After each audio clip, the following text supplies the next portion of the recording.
Medaralun terjadi kontak tembak antara kelompok kriminal bersenjata atau KKB Nugama dengan personel Pos Satgas Mope Marinir atau AL di Distrik Kenyam, Kabupaten Nuga, Papua.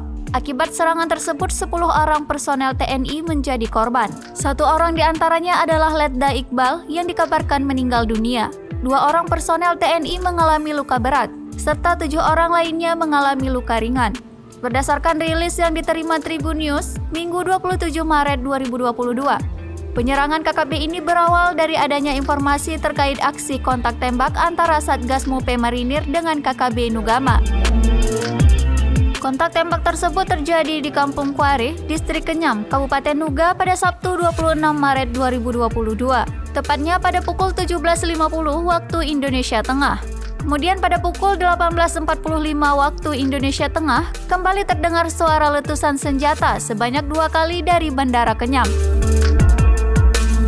Diketahui kontak tembak berlangsung sekitar 1 jam lamanya. Seluruh aparat keamanan pun terus melaksanakan kegiatan siaga untuk mengantisipasi adanya aksi susulan.